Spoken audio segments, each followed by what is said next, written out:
বাংলাদেশকে আফগানিস্তান বানানোর প্রথম ধাপ সম্পন্ন। ছাগলের তৃতীয় পুত্রের মতো লাফাতে থাকা এই ব্যক্তি ভারতীয় একটি টেলিভিশনের সাংবাদিক, যাদের কাজই হচ্ছে বাংলাদেশ নিয়ে গুজব ছড়ানো। আরে করতে হবে, তাহলে হিন্দুদের ওপর যে আক্রমণ হচ্ছে তাই নিয়ে মিছিল করেননি কেন? বাংলার ছাত্র জনতা ১.৫ দশক ধরে মানুষের ঘাড়ে চেপে থাকা নিষ্ঠুর স্বৈর শাসকের পতন ঘটিয়ে যেই অভাবনীয় সাফল্য দেখিয়েছে, তাতে বিশ্বের সবগুলো দেশ বাহবা দিয়েছে। ব্যতিক্রম শুধু বন্ধু দেশ ভারত আর ভারতের মোদি মিডিয়া। বাংলাদেশের জনগণের এই অভাবনীয় সাফল্যের ব্যাপারে একের পর এক মিথ্যা সংবাদ আর বাজে প্রোপাগান্ডা ছড়িয়ে নিজেদের টিআরপি বাড়ানোই যেন তাদের একমাত্র লক্ষ্য।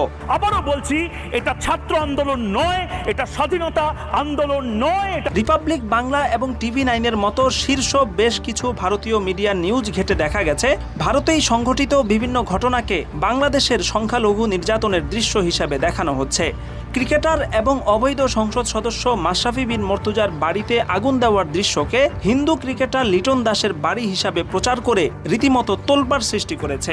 এমনকি গণভবন থেকে উদ্ধার হওয়া মহিলাদের বিশেষ কাপড়ের ছবিকে কোনো এক হিন্দু নারীর ধর্ষণের প্রমাণ হিসাবে পেশ করেছে।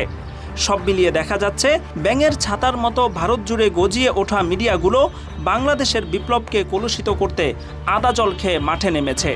এবং জামাতিরা তো বলেই দিচ্ছে, বাংলা হবে আফগান, আমরা হব তালেবান। এই তালেবানের সন্তানেরা কোথায় লুকিয়ে আছে? শুধু জাতীয় চ্যানেল নয়, বরং টুইটারেও সাধারণ ভারতীয় হিন্দুরাও মোদির গুজব সেলের সৈনিক হিসাবে কাজ করছে। বাংলাদেশ, ভারত ও নেপালের বিভিন্ন জায়গার পুরনো ভাঙ্গা মন্দিরের দৃশ্যকে এখনকার ঘটনা হিসাবে প্রচার করা হচ্ছে।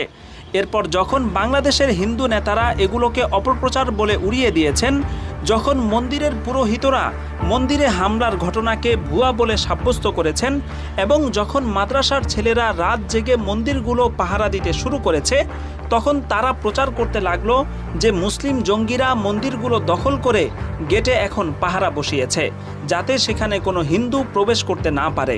বাংলাদেশে হচ্ছেটা কি? গোটা পৃথিবী এখন ভারতীয় চ্যানেলগুলো যেমন বিভিন্ন ভুয়া সংবাদ দিয়ে তাদের দেশের মানুষকে বোকা বানায়, তারা ভেবেছিল বাংলাদেশের মানুষকেও সস্তা প্রোপাগান্ডা চালিয়ে বোকা বানানো যাবে।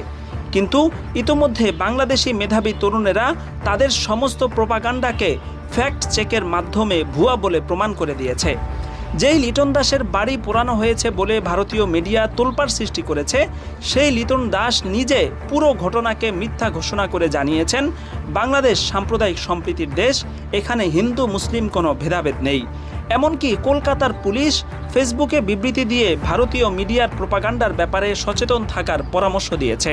বঙ্গবন্ধুর সোনার বাংলাকে ধূলিসাৎ করে আফগানিস্তান বানানোর চেষ্টা করছে। প্রশ্ন হচ্ছে, যেখানে খোদ ভারতের মধ্যেই সংখ্যালঘু মুসলিমদের উপর অবর্ণনীয় নির্যাতন চালানো হচ্ছে, সেখানে ভারতীয় মিডিয়া মুখে কুলু পেটে আছে, আর এখন বাংলাদেশের ব্যাপারে মিথ্যা প্রোপাগান্ডা চালিয়ে ছাত্র জনতার বিপ্লবকে নস্যাৎ করার কিংবা ভিন্ন পথে প্রবাহিত করার পায়তারা চালাচ্ছে। কিন্তু ভারতীয় মিডিয়া ভুলে গেছে, বাংলাদেশ এখন অনেক সচেতন। এখানে সস্তা প্রোপাগান্ডার কোনো মার্কেট নেই। বাংলাদেশে স্লোগান উঠছে, বাংলা হবে আফগান, আমরা হব তালেবান। জামাতিদের স্লোগান।